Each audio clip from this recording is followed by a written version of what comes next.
McNair gives it to George, running right up the middle. Touchdown! Titans!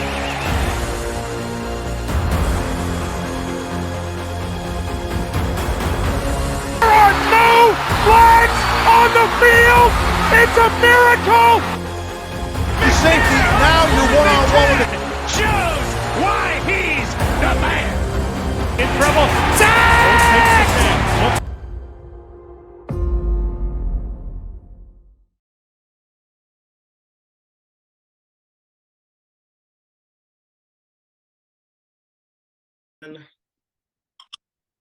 Ladies and gentlemen, Titan Nation, how's everyone doing? Today we're going to be breaking down the Tennessee Titans versus the Houston Texans, as you see me repping the Houston Oilers, just to rub it in any Houston Texans face that might be watching this. I have a gentleman here that's going to be helping me obviously break it down. Gentleman is Cory Curtis. How you doing, Cory? I'm good, gang. Hope everyone's doing well. Yeah, definitely, man. I appreciate you coming on. And let's get going, because you know what? There's a lot to talk about. Titans news has been going crazy the last couple days between Ryan Tannehill, us signing Josh Dobbs. I mean, it seems like Malik Willis is going to be the go-to guy. Mm-hmm. I think he's going to be pretty much the remaining of the season, 3 games into it. It's going to be Malik starting. What do you think about those news? What do you think about Malik? Well, okay, there's a lot that goes into that question. So I'm first going to start by saying I was encouraged by what I saw last week in his one series in Los Angeles. I thought he looked calmer. I thought he looked more confident, and I thought he looked more decisive, which are all really, really important things. I really like the way the 2 passes that he threw to Chase Conley. I like the way he let those rip. I mean, he got back there and fired, and that's not something that he necessarily did the first 2 games that he started. He also, if you watch the play where he scrambled for the first down, he had his head up the entire time, and he was very calm in the process of it. Mm-hmm. And so it wasn't just, oh my gosh, there's nobody open, I'm going to run to save my life and try to get a first down. It was all very systematic, and it was good. And so I was, and like, the sample size is really small. Okay. Yeah. 1 drive, but that 1 drive I thought was really encouraging enough for me to feel better than I would have after the 2 games he started earlier, because let's face it, that was tough. That was tough sledding. So I'm encouraged by that. Now I can keep going, or you can ask me more questions about it, because there are more layers to this. I mean, if you want it, we can dive into that. I mean, one of the things, a lot of people are having debates about, right, is whether, is that Ryan Tannehill's last time in, Tennessee Titans, uniform? Like, is that it for Tannehill? Is Malik the future? And everyone thinks, some people feel like Malik's ready. Some people believe like, hey, he's not ready, which I agree. He's not he still needs to be polished, right? Well, Justin Fields still needs to be polished, and he's really good. Exactly. So there's a lot that goes into it. And I don't think a lot of people see the bigger picture. They automatically want to cut ties with Tannehill. And I still think it's kind of unfair for Tannehill, and it's kind of unfair for Malik Willis, being the fact that the offensive line that you have, like, how does a quarterback really, really operate with what they have? Let's talk about Ryan Tannehill and the receiver core. I mean, we're lacking lots of talent in the receiver core. So you give Ryan Tannehill that, hey, that's the last stand for Ryan Tannehill, but you didn't really help him up at all this whole season. So how do you base that? Like, do you go off of what he showed in the last season with the playoff run? Or do you give off this season and you're just like, hey, this is what he gave us? But I still don't think it's fair for either quarterback. Well, first with Tannehill, I'll say this. Look at Jalen Hurts. Look at Tua Tagovailoa. Look at Josh Allen. What happened to all those guys when they got Stephon Diggs, A.J. Brown, Tyreek Hill? They all made massive leaps. right? Yes. Yes. And so Ryan Tannehill is a guy who is a good quarterback, but can be really good when surrounded with good talent. Okay, because I mean, you look at Jalen Hurts; he's having an MVP season. What would he be in this offense? I don't think he would be quite as effective. Because there are certain guys who doesn't matter who you put on the field around him, like Pat Mahomes. They took Tyreek Hill away from him, and he just keeps on cruising. Yeah. But so I think Tannehill falls into that level of surrounded with good players, and he can be good. Now he's expensive, and he's older, and he's going to come off of what I anticipate to be a brutal surgery.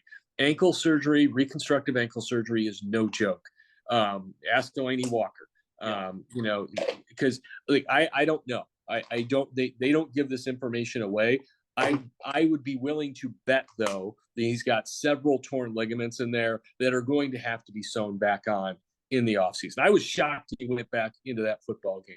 I agree. So whoever the Titans GM is going to have to decide, do we want to go with Tannehill, knowing we're probably not going to have him until training camp at the earliest, to get out there and get practicing, or do we go with Malik? Do we feel good enough to go with Malik, or do we have to go get somebody else? I mean, that's a layered decision, and the finances are a part of it. But you're right; it's been a tough go for Tannehill this year because of the surrounding cast, the inconsistency of the surrounding cast. But at the same time, when he's had his best cast on and he's been really good, he's come up short in the playoffs. And we know that, that, Titans know that. And so I think that's part of the decision making as well. Definitely. Now, everyone's saying, this might be the Malik show. Do you still give him a little bit of a pass for these?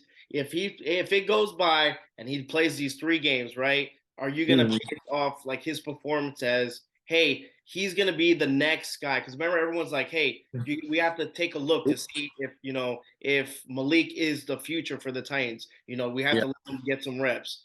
These 3 games, do they define what he could be for next year, or they still, even after the 3 games, be like, hey, he still needs tuning, or maybe he's like, hey, they cut the cord. Remember, he's a 3rd-round pick. Everyone's, making him seem like he was a 1st-round pick. Well, he was projected by some to be the first quarterback off the board. So It just depends on what you saw. And we've seen that this situation with the Titans was probably the best thing for him. Because could you imagine if Carolina tried to rush him out there? Terrible. I mean, we saw when he went out there and had to play, he wasn't prepared. And so, like I said, this practice time, and I thought when they drafted him, he was 1, maybe 2 years. And it could be never. It could be never to be a starter. You don't know, because we just don't know with everybody. So, look, my expectations aren't through the charts, off the charts for Malik. I want to see growth. Okay. I want to see confidence. I want to see the ability to move the ball, down the field where you're just not crossing your fingers that it doesn't wind up with the other team when he drops back to pass. So, I think that's the big thing, is the growth. And then the Titans are going to have to decide if they think he's got the makeup to be the guy or not. Do I think it's an important 3 games for them? Yeah, I do. Do I think it's an absolute? No. But, what do they say? You can't win the game in the first quarter, but you can lose it there. Yeah. And so, I don't think that Malik can necessarily prove he's a star in these 3 games. But if it goes horribly, he could leave people scratch their head saying, do we just need to go get another guy? And so that's going to be interesting. Along those lines, I think one of the things that we need to look for in this whole setup is knowing that Tannehill is likely done for the year. Certainly, I mean, does anyone expect to see him these last 3 games? I mean, no.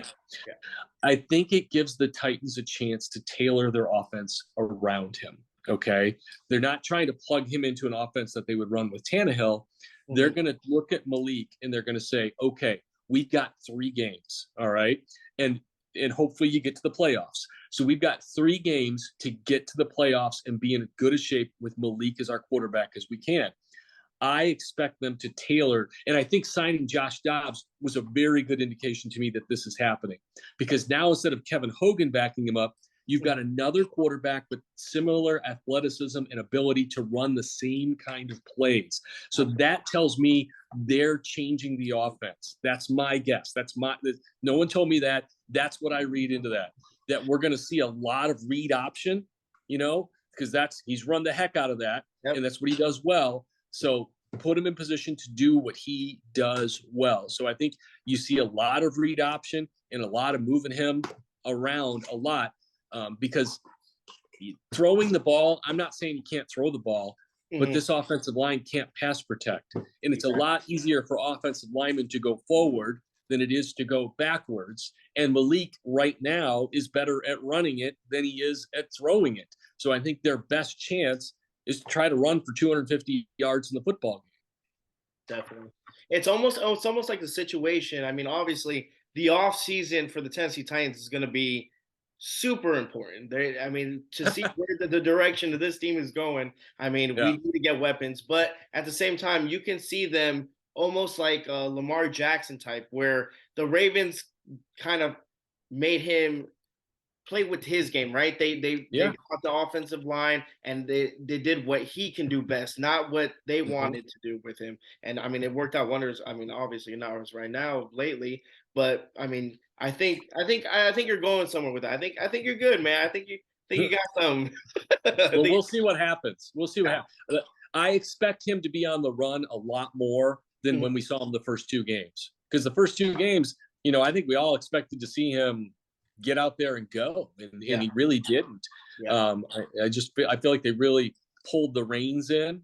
And again, there's a difference between, we're going to see when we can get Ryan back and just fill his shoes, and Ryan's done. We got to figure this out with number 7, okay? Because he's going to have to be the one to get it done.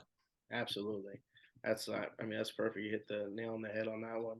So besides the Malik talk, the Tannehill, okay, we got that out of the way. Now let's talk about this game that's happening this Saturday. Okay, this kind of reminds me of 2018. I don't know why, it's just bringing me back, where we played the Colts at home. You remember, it was the last game of the season. It was win or go home. Marcus was supposed to come in. Unfortunately, he was hurt. You had Blaine Gabbert come in, and he was our savior. And I never thought in a million years, man, that I would be going for him. And I was like, hey, he's under center. I guess we're going to go with Blaine. And unfortunately, it didn't work out for us. But that's why I feel. That's why I'm getting flashbacks. Like these 3 games and then the Jacksonville game at the very last. It's a bad feeling, though. It's a bad feeling.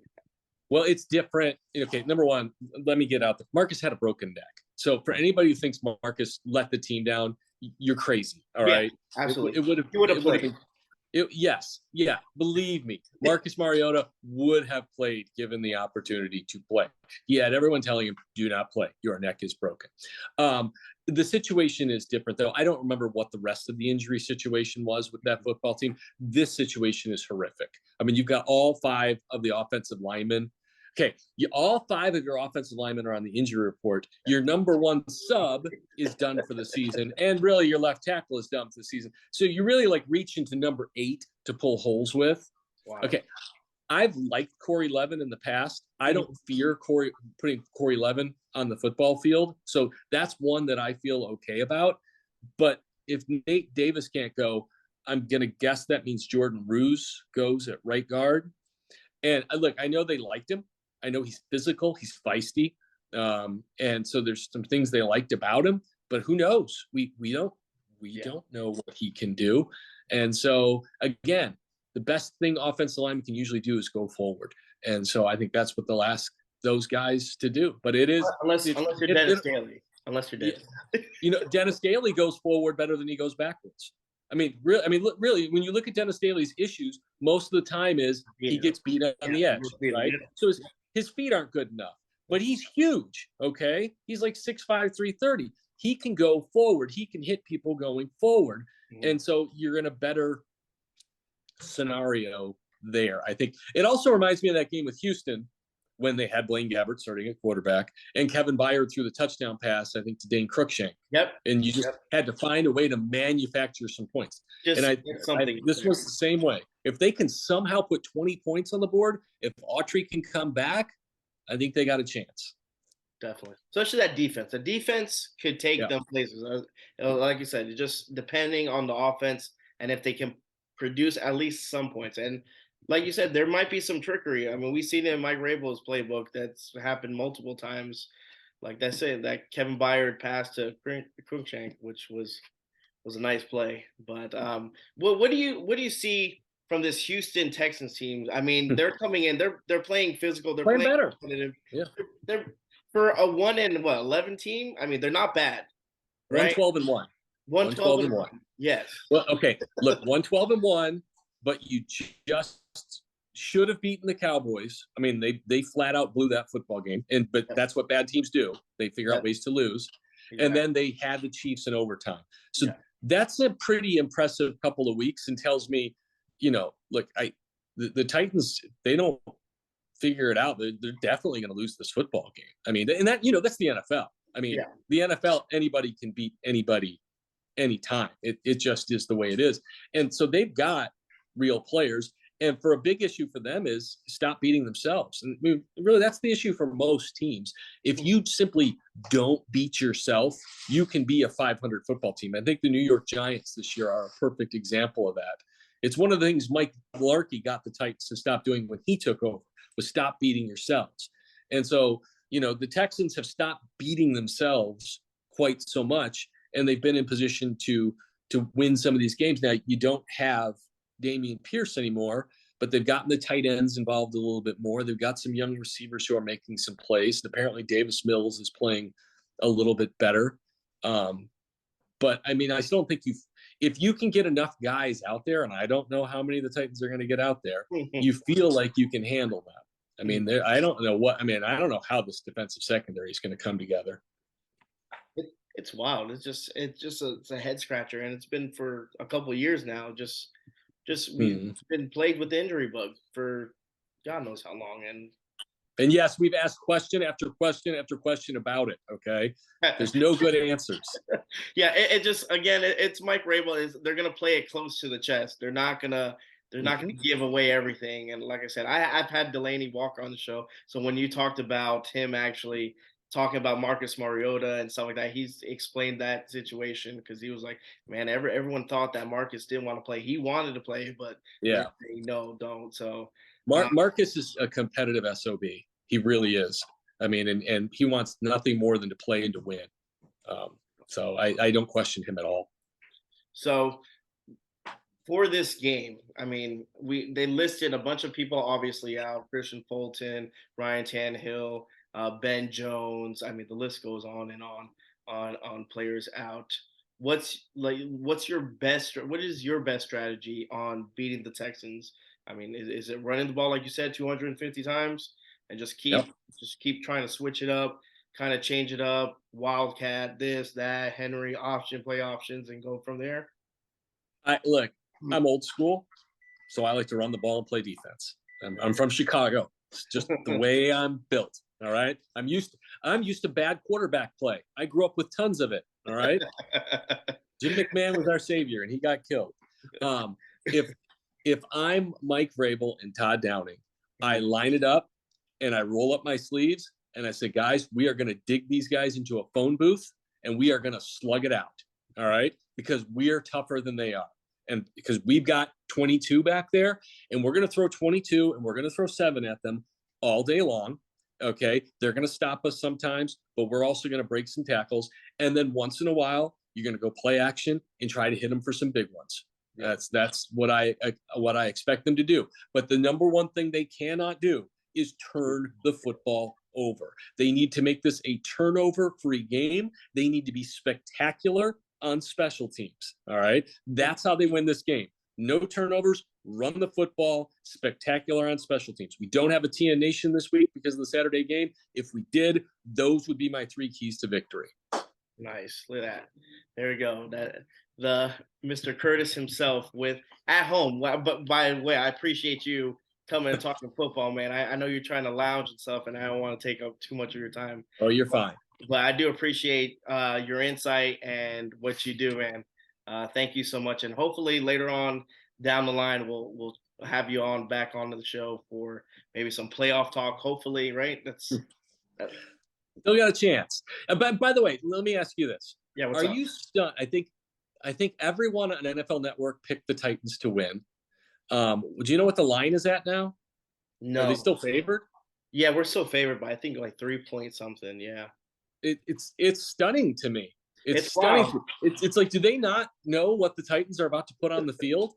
I And mean, and is that just belief in Mike Vrabel, or is it disbelief in the Houston Texans, who have really been one of the most poorly run organizations in the league in the last 5 years? yeah, I know the experts picked. There was not one person that picked the Houston Texans. It was wild. I was like, Look, if I had to pick, I'd pick Houston right I now. picked Houston too. Yeah, I still think. I mean, Houston. And that's not a slight. No, That's I think they're just the reality. better complete team right now compared to what we have. I mean, unfortunately, if we were all healthy, and that was the one thing I was talking Yes. about. Was like maybe they're like trying the way we can be competitive. Obviously, Mike Rabel, his mentality, it's you can tell it shows in the players. But if we can get at least somewhat half or at least a little bit of the team back by playoffs, Yep. we could do something. We could do Yeah. something. You Like, get Ben Jones back, you get Nate Davis back, you have a healthy Traylon Burks, you get Danico Autry, Autry back, you got changes Zach everything. Cunningham, Changes everything. David Long Jr. Look, I got a number of sayings I live by, but number one in football is this: the Jimmies and the Joes will always outweigh the X's and the O's. You got to have your dudes, all right? And right now, there's a lot of dudes watching on the sideline. You don't get better without your best players on the field, which is why you don't trade A.J. Brown.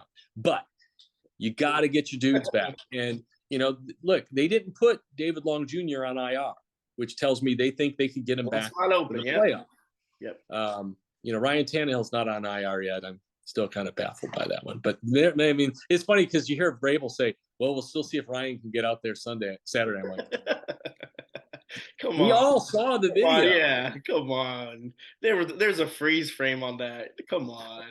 It's horrible. And Yeah, so from somebody who's hurt his ankles a ton, that's horrible. and the crazy thing is he came back and played the game, the full game. That's a lot of tape. There's a lot of tape. Yep. I don't know what they do, but damn. But well, like I said, Cory, thank you so much for coming on, man. It's a pleasure to have you on, and it's an honor. But thank you so much, and Merry Christmas, man. All right. Yep. Merry Christmas to you. And let me just say this to fans, because I read the internet just like everybody else does. Chill out. All right. Chill out. Don't winning breeds winning. You don't want this team to tank. You don't want to be the Colts. You don't want to tank. All right. You continue to battle. And as Herm Edwards says, you play to win the game. And you don't always win, but you go out there to compete, and you can be proud of the guys for the effort, the guys that you got, the effort that they give, and you can support them. And then the other thing that's bothered me is the notion that guys are quitting. No one in this team is quitting. Guys are hurt. All right. And there's a lot of guys who are hurt who are playing. They do not deserve to be disrespected like that. All right. So if you don't want to cheer, that's one thing, but do not suggest that anybody on this team is quitting. Yeah. 100%. I agree with you. Thank you so much. Yep. Tighten up, man.